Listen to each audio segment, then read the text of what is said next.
anak-anak semua, kita berjumpa kembali masih bersama dengan saya, Pak SK. Apa kabar kalian? Semoga kita semua selalu terhindar dari wabah virus yang sedang melanda dunia. Hari ini kita akan belajar tema 6, subtema 2, pembelajaran keempat. Sekarang, siapkan buku dan alat tulis kalian. Sebelum pembelajaran kita mulai, marilah kita berdoa menurut agama dan kepercayaan masing-masing. Semoga pembelajaran hari ini bisa berjalan lancar dan menjadi ilmu yang bermanfaat. Ayah, jika sudah besar nanti, aku bercita-cita menjadi arsitek seperti teman ayah, Paman Fadli. Apa sih hebatnya menjadi arsitek? Kamu mau tahu? Ayah akan menjelaskan padamu kehebatan seorang arsitek itu. Ayah Beni menunjukkan kepada Beni beberapa bangunan hasil karya arsitek. Yang pertama, Candi Borobudur. Candi Borobudur merupakan candi Buddha terbesar di Indonesia. Arsiteknya bernama Gunadarma.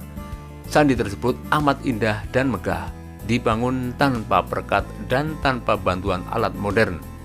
Tak heran jika Candi Borobudur menjadi salah satu keajaiban dunia. Bangunan yang kedua, Waduk Jatiluhur. Seorang arsitek juga berperan dalam menjaga lingkungannya. Misalnya, saat bekerja sama dengan insinyur teknik sipil dalam merancang Waduk Jatiluhur. Waduk Jatiluhur adalah kolam besar tempat menyimpan air untuk berbagai kebutuhan. Hasil karya kumpulan arsitek Indonesia ini memiliki banyak kegunaan, di antaranya menampung dan mengalirkan air ke sebuah pembangkit listrik tenaga air atau PLTA sehingga dapat menghasilkan listrik. Waduk juga bermanfaat sebagai penyedia air bersih dan irigasi yang diperlukan untuk mengairi sawah. Waduk ini juga sebagai pengendali banjir. Bangunan yang ketiga, Jembatan Suramadu. Jembatan Suramadu adalah jembatan yang menghubungkan Pulau Jawa dan Pulau Madura. Berkat jembatan ini, masyarakat Madura dapat lebih mudah dan cepat melakukan perjalanan darat ke berbagai wilayah di Jawa Timur. Dengan panjang 5.438 meter, jembatan ini merupakan jembatan terpanjang di Indonesia saat ini. Seorang arsitek juga berperan dalam usaha mempersatukan umat beragama. Lihatlah Masjid Istiqlal Jakarta yang berdiri megah berdampingan dengan Gereja Katedral Jakarta tempat umat Katolik beribadah. Masjid Istiqlal dibangun pada masa pemerintahan Presiden pertama Indonesia Soekarno pada tahun 1961. Pembangunan masjid ini memerlukan waktu 17 tahun hingga digunakan pertama kali pada tahun 1978. Perancangnya bernama Frederick Silaban. Sekarang lengkapilah diagram berikut ini dengan menggunakan berbagai sumber informasi yang kamu miliki.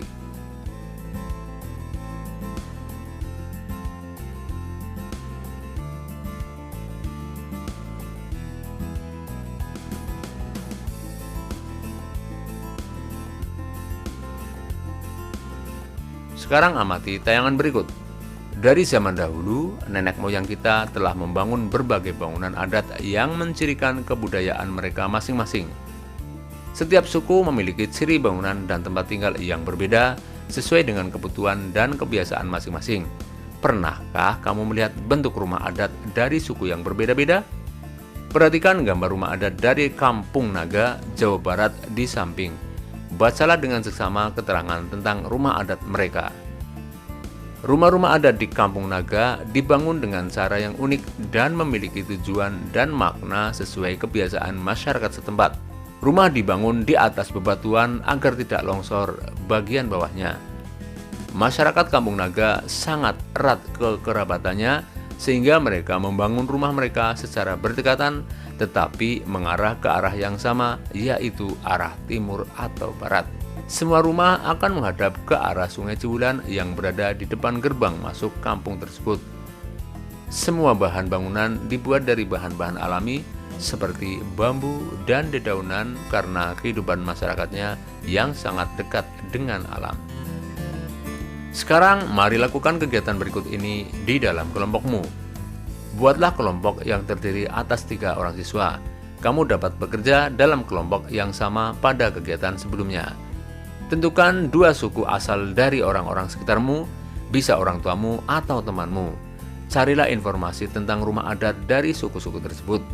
Carilah informasi tentang kegunaan dan cara masyarakat menggunakan rumah adat mereka. Bandingkan keterangan yang kamu peroleh di antara keduanya. Carilah persamaan dan perbedaan serta kegunaan dan manfaat rumah adat tersebut. Buatlah dalam bentuk diagram seperti contoh di bawah ini.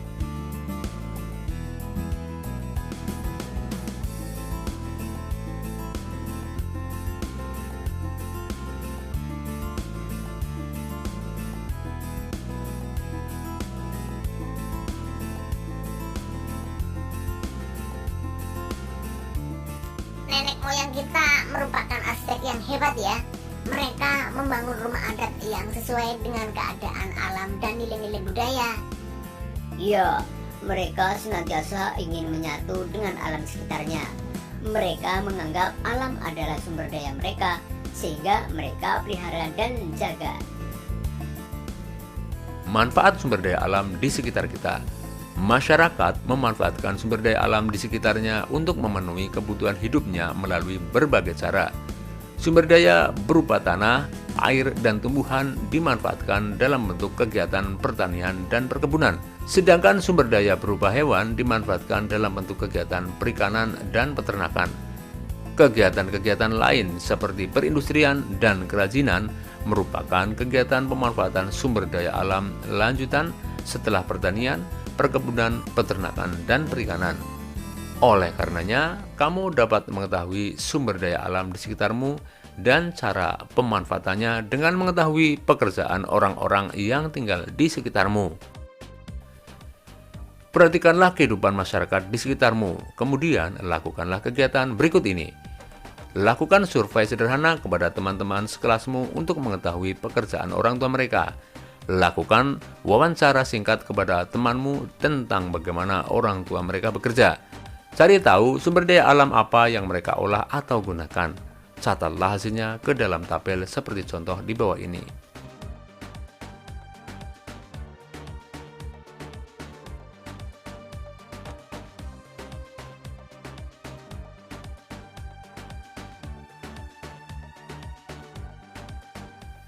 Anak-anak, sekarang saatnya kalian mencoba membuat puisi dan menjelaskan maknanya.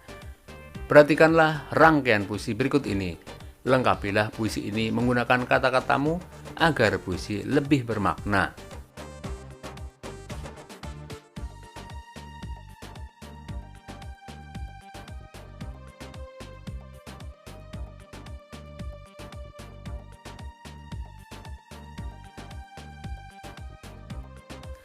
Bacakanlah puisimu dengan percaya diri di depan teman-temanmu.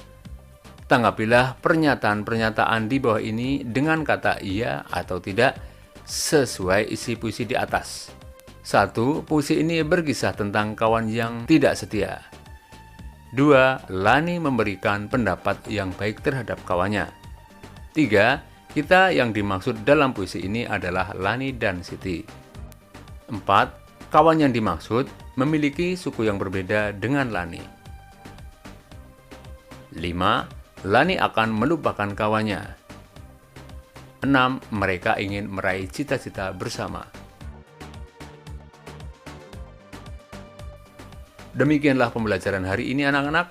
Marilah kita tutup dengan doa. Semoga apa yang telah kita pelajari bisa bermanfaat bagi kita semua. Jangan lupa jaga kesehatan badan, jaga kebersihan lingkungan sehingga kita terhindar dari penyakit. Sampai berjumpa kembali pada pertemuan berikutnya. Dadah!